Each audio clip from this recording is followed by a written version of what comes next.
kok di eranya Pak Jokowi sorotan terhadap IKN itu termasuk yang tadi Mas Hafid jelaskan, artis-artis pada datang. Yang lebih ditonjolkan ya terkait bukan soal IKN-nya Mas, tapi prioritas-prioritas program Pak Prabowo yang lain gitu loh. Ya, walaupun di ilmu ketatanegaraan tuh nggak ada ya ibu kota politik tuh ya. Yang saya tahu sih ya Mas ya, sependek yang saya tahu ibu kota politik tuh nggak ada. Dan sebenarnya kalau di media-media sih nanti tolong di cross check ya Mas. Maksudnya ASN yang menempati di sana tuh udah ada sebenarnya Mas. Udah ada angkanya entah berapa lah, tapi udah ada. Bang Kapit, kata Bang Ijal. Jadi setelah The Guardian rilis itu, ini gitu sekarang banyak nih informasi dari BUMN konstruksi, mulai kontrak bangun ini, baru ini, terus dari Badan Otorita IKN juga, Pak Bas dan timnya juga akhirnya ngeluarin, enggak kok itu salah kok informasinya gitu. Orang ramai-ramai defensif ya sifatnya. Iyalah, pasti kayak gitu. Nah itu akhirnya yang seharusnya hal kayak gitu tuh bisa diantisipasi ketika dari awal komunikasi publiknya, keterbukaannya, progresnya itu tuh udah disampaikan ke publik, bukan ketika disorot baru udah semuanya ini udah kok ini akan ini anu. Tapi kalau ngomongin komunikasi nih, kalau kita berkaca ke pemerintahannya Pak Jokowi, komunikasi soal IKN tuh biasanya ngundang artis, ngundang influencer, ngundang key opinion leader gitu. Nginep di sana, bikin acara, motor-motoran di sana, bikin acara di sana, lebih humanis. Itu efektif nggak? Sebelum kita ngomong ke pemerintahan sekarang ya, itu efektif nggak waktu itu? Efektif banget lah Mas. Ini kan yang menjadi perbandingan juga kan Mas. Ini yang menjadi perbandingan kok di eranya Pak Jokowi sorotan terhadap IKN itu termasuk yang tadi Mas Hafid jelaskan, artis-artis pada datang, banyak sekali acara di situ. Itu kan beberapa kali terjadi. Kok di Pak Prabowo enggak? Nah itu kan maksudnya. Itu kan ya, kalau ngomongin soal efektif Mas, karena kan artis-artis ini punya penggemar. Ya kan? Artis-artis ini punya penggemar, otomatis penggemar-penggemar yang mungkin nonton artis itu, ketika artis itu lagi endorse IKN, otomatis kan maksudnya publik melihat IKN. Nah itu kan yang tidak dilakukan sama di era sekarang kan. Ya ini ya mungkin faktornya gini, kita juga nggak bisa 100% menyalahkan ini kerjaan tim komunikasi publiknya kurang bagus ya, karena mungkin ini adalah faktor dari efisiensi anggaran yang dilakukan Pak Prabowo untuk yang program lain untuk IKN. Akhirnya mau tidak mau terkait anggaran untuk komunikasinya juga berkurang akhirnya. Yang seharusnya bisa ngundang artis-artis misalnya untuk komunikasi, akhirnya jadi enggak kayak gitu kayaknya Mas. Artis kan bilangnya, wah aku seneng banget diajak ke sini, seolah-olah nggak dibayar gitu kan, padahal nggak tahu di belakangnya dibayar atau enggak itu kan. Tapi kalau lihat komunikasi sekarang dibanding dengan yang lalu, apa memang benar-benar dikurangi atau memang ada hal lain? Ya kalau bisa dilihat ya Mas secara kualitatif. Terakhir Pak Prabowo manggil yang rame itu, manggil 9 naga katanya sampai ke IKN. Manggil katanya ngelihat bahwa investor-investor tuh katanya sudah ngantri di panjang nih di IKN. Mungkin pola komunikasi Pak Prabowo lebih pengen meyakinkan publik bahwa nih duit itu udah ada nih, IKN tenang aja. Atau lebih efektif yang artis sebenarnya? Sebenarnya gitu ya. Ya kalau kita melihat tipe masyarakat kita ya lebih mudah masuk yang artis gitu loh Mas, daripada yang soal argumen ya. Jadi gini, kalau ada teori misalnya ILM namanya. Jadi manusia itu punya dua sudut pandang, periferal sama sentral. Jadi kalau sentral tuh yang misalnya butuh argumen logis. Nah kalau yang periferal tuh misalnya yang emosional aja, yang masyarakat tuh nggak perlu mikir untuk mencerna informasi itu. Dan mayoritas masyarakat kita shortcut gitu loh, daripada yang misalnya mikir, oh ini anggarannya sudah ada, oh ini klasifikasinya kayak gini, oh ini ya lebih baik misalnya artis ke situ mempertontonkan soal IKN lagi ada progres pembangunan, ya itu lebih efektif gitu kalau ngomongin soal efektivitas gitu.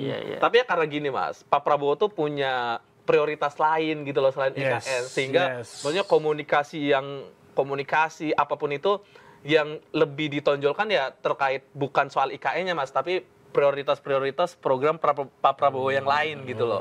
Gitu sih Mas. Kalau Bang Ijal ngelihat nanti ke depannya ini harusnya Pak Prabowo itu sebaiknya nih dia menyelesaikan si IKN atau nah itu Mas, ini soal balik lagi ya soal dikaji ulang harus, Mas. Harus dikaji ulang, ya. Ini apa namanya? Ya apakah layak untuk dilanjutkan dengan uang yang sudah digelontorkan misalnya dengan bangunan-bangunan yang sudah berdiri.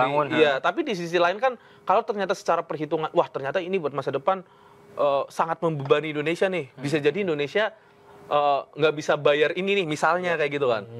Itu kan otomatis mau nggak mau harus diamputasi gitu loh. Mau nggak mau harus disesuaikan lah minimal, entah jadi ibu kota politik atau maksudnya baru 1 tahun aja udah berganti nama tuh, Mas. Jadi dari ibu kota Nusantara, ibu kota negara, jadi ibu kota politik. Gimana coba 2 tahun, 3 tahun, 4 tahun? Maksudnya kan ini kan ibu kota politik 2028 IKN jadi ibu kota politik. Emang itu sudah pasti final?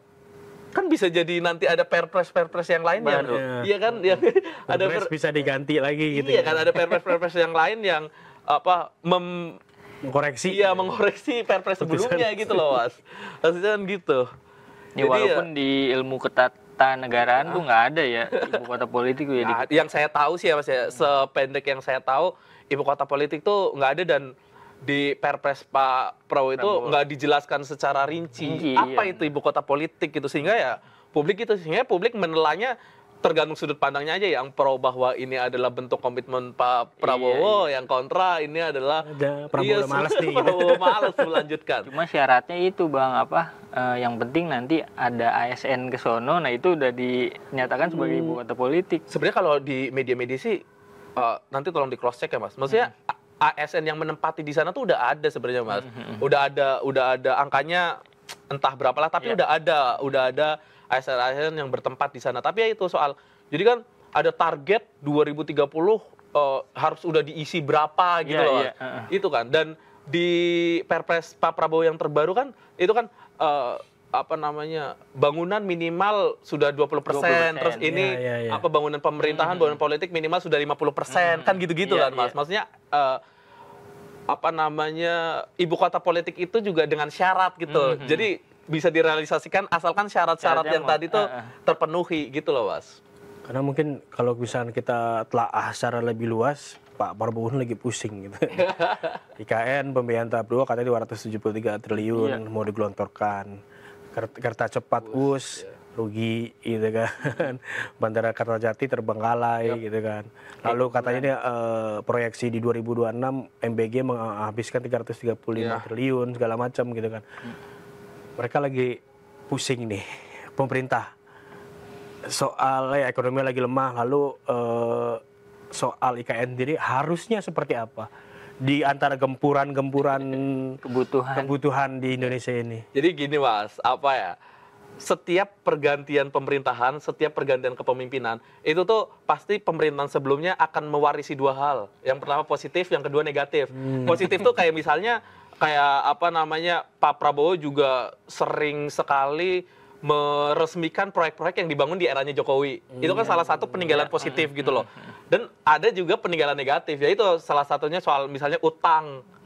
Soal kebijakan yang ternyata tidak relevan misalnya di era itu. Kayak gitu aja. Jadi setiap pemerintahan sebetulnya ya seperti yang terjadi perpindahan kepemimpinan dari Bu Mega ke Pak SBY, Pak SBY ke Pak Jokowi, itu tuh selalu meninggalkan ekses itu tuh, Mas. Ada warisan positif, ada warisan negatif ya. Ibarat kata kalau misalkan kita ganti shift warung, ninggalin untung dan ninggalin piring kotor. Itunya Mas, maksudnya iya pasti selalu kayak gitu kan. Kita nggak mungkin juga ini pemerintah ninggalin yang positif semua, kayaknya enggak deh, Mas. Kayaknya nggak bisa. Pasti ada piring kotor di antara itu gitu. Pasti kan. kayak gitu. Nah itu, Mas, itu jadi Pak Prabowo tidak bisa menghindari itu, apalagi Pak Prabowo ini kan membawa prinsip-prinsip keberlanjutan gitu loh. Sehingga pasti akan selalu diasumsikan, akan selalu dikaitkan oleh program-program legasinya Pak Jokowi, baik yang positif maupun yang negatif gitu.